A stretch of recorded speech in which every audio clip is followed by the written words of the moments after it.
بسم اللہ الرحمن الرحیم۔ سلام اور دعاؤں کے بعد ایسا ہے کہ جیسا کہ پہلے میں نے بتا دیا کہ خطرے کی گھنٹی بات چکی ہے، سکوپا گرفتاریاں ان میں شدت اور سزاؤں میں بہت زیادہ اضافے کی ترتیب جو ہے اس کو عملی جامہ پہنانے کے لیے حکومت یونان ہر روز ڈائلاگ کر رہی ہے، اور مسٹر ووریدس جو امیگریشن منسٹر ہیں وہ اس پہ مسلسل لاہے عمل کرتے ہوئے ٹی وی چینلز پر مسلسل اپنی باتیں کر رہے ہیں۔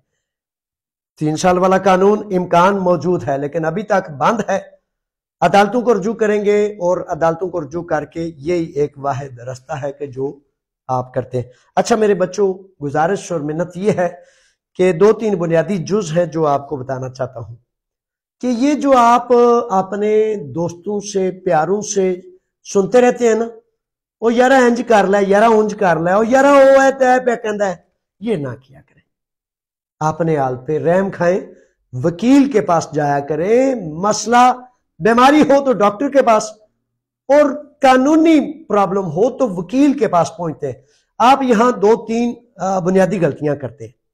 اچھا، کئی نوجوان فار ایگزامپل متاکلیسی کا ویزا ہے یا مختلف ایسے معاملات ہیں جو وکلا کے متعلق ہیں تو وہ لوجسٹک کے پاس چلے جاتے ہیں، اور لوجسٹک کے والے کام جو ہیں وہ وکیلوں سے جا کے پوچھ رہے ہوتے ہیں۔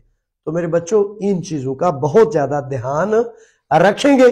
نئے بچے جو خاص طور پر آتے ہیں، برائے مہربانی تھوڑا سا اپنے آپ پر مہربانی کیا کریں۔ ویزا آپ کو مل گیا، ویزا جو لوگ اپلیکیشن کرتے ہیں نا، اپلیکیشن کرنے کے بعد کسی دلال کو ڈھونڈتے ہیں، ان کے اکثر و بیشتر ویزے رک جاتے ہیں، کیونکہ وہ ایجنٹ، وہ سمگلر، وہ دلال اکثر و بیشتر 10 20 30 50 لاکھ روپے لینے کے باوجود اس کے پاس کوئی بات نہیں ہوتی۔ ڈائریکٹ براہ راست ویزا اپلیکیشن کریں اور 1 سینٹ 1 پائی کے بغیر اپنے ویزے کی کوشش کریں۔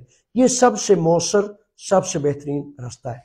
اچھا، اب بتاتا جا رہا ہوں کہ پورے یورپ شدت سے رائٹ ونگ جو ہے وہ حکومتوں میں آ رہا ہے، جس کی وجہ سے امیگرینٹ کے لیے سختیاں بڑھتی جا رہی ہیں، جنگیں بڑھتی جا رہی ہیں، کیونکہ یہ روز اول سے جو ایک معاملہ جاری و ساری ہے نا کہ جب سے شیطان کو خدا نے دھتکار دیا، اس نے بھی اعلان چیلنج کر دیا کہ اللہ میں تیرے بندوں کو بھٹکاؤں گا۔ تو یہ جو جنگیں ہیں نا، جنگیں اصل میں اس کے 2 لفظ میں اصل میں جو معاملہ چل رہا ہوتا ہے اس کے اوپر بات آپ کو پتہ ہونی چاہیے۔ اچھا، جنگیں اصل میں کیا ہے کہ دنیا میں شیطانی نظام یہ چاہتا ہے کہ کوئی دین والا، مذہب والا، کسی خاص دین کا معاملہ نہیں ہے۔ دین اسلام تو پھر خدا کا پسندیدہ دین ہے نا، اس سے تو شیطان کو خوف بھی ہے، ڈر بھی ہے، اور ہونا چاہیے۔ ایمان والوں سے نہ ڈرے شیطان، یہ تو ہو نہیں سکتا۔ تو اب یہاں یہ کہنا چاہتا ہوں کہ اے مالک کریم، جو تیرے سچے بندے ہیں ان کی نصرت فرما، اور اے مالک ہمیں ان کا دست و بازو بنا، تاکہ دنیا سے ظلم اور جبر بے شرمی کو ختم کر کے جو انسانیت پروری ہے، جو عدل ہے، جو انصاف ہے، اس کا بول بالا کر سکیں۔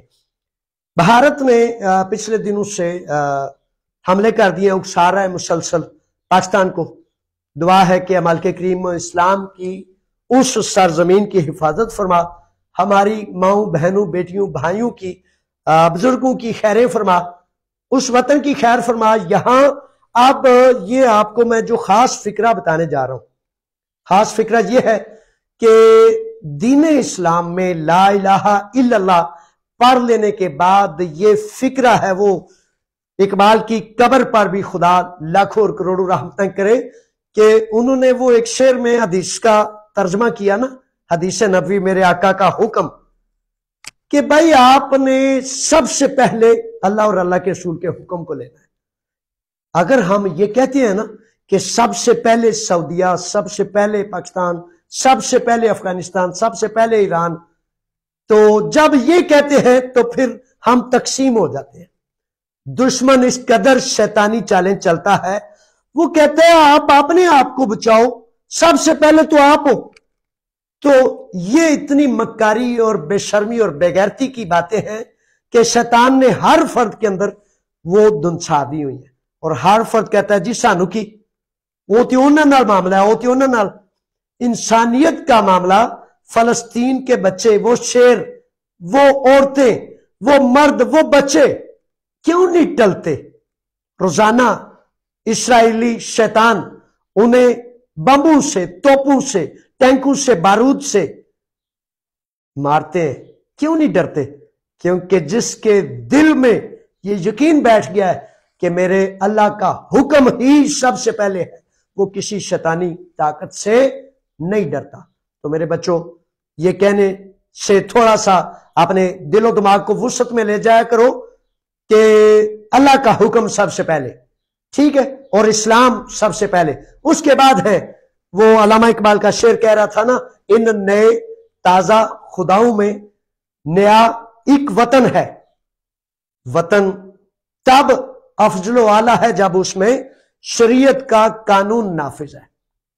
تاریخ لکھتی ہے، پھر انسان اسے دہراتے ہیں اور پڑھتے ہیں۔ حملہ ہوا ہے، ہماری دعائیں، ہماری محبتیں یقیناً ان کے لیے ہیں جو ہمارے خون اور پسینے سے ٹیکس لے کر وردیاں پہنتے ہیں، جرنل بنتے ہیں، سپاہی بنتے ہیں۔ ہماری دعائیں، محبتیں، کیونکہ ظاہر ہے اپنے گھر کے لیے دعا ہوتی ہے، لیکن یہ تاریخ لکھے گی کہ چھپے ہوئے وہ ایمان والے ان شیطانوں کو روکتے ہیں، یا ساری زندگی جو ہے مال دولت لے کر عیاشیاں کرنے والے جو ہیں وہ ان کو روکتے ہیں۔ تو بہرحال اللہ کا حکم غالب آئے گا، انشاءاللہ اللہ کا دین غالب آئے گا، اور لیکن آپ نے اپنے آپ کو ضائع ہونے سے بچانا ہے، ٹھیک ہے؟ ضائع ہونے سے کیسے بچا سکتے ہیں؟ کہ اللہ کے حکم کے لیے ہر دم تیار رہیں، اور کسی ایسی طاقت کو کسی صورت بھی ہم سپورٹ نہیں کر سکتے جو شیطانی طاقت ہو یا شیطانوں کا اللہ کار ہو۔ تو یہ وہ چیزیں ہیں جس کے حوالے سے دعا ہے کہ مالک کریم ہمارے وطن کی خیر کر، ہمارے گھر میں جو شیطان گھوس آئے ہیں، للکار رہے ہیں، یا اللہ ایمان والوں کو اٹھا تاکہ وہ جرت سے، قوت سے، غیرت سے ظلم کو، جبر کو، بدماشی کو اس کا کلا کما کر سکے، اور وہ کرنا انہوں نہیں ہے جن کے سینوں میں ایمان ہے۔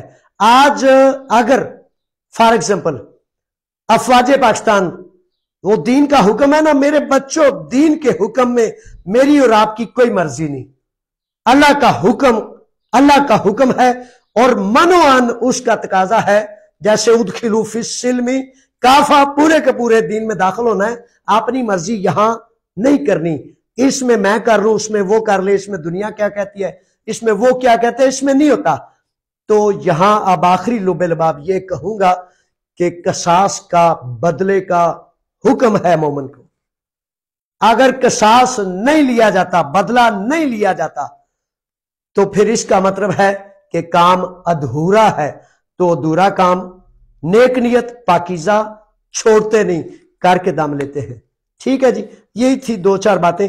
اللہ تعالیٰ کی امان میں، اللہ کے حوالے اپنی حفاظت رکھیں، اور اپنے ایمان کی بھی حفاظت اس سے بھی زیادہ لازم ہے، ضروری ہے۔ فی امان اللہ، السلام علیکم۔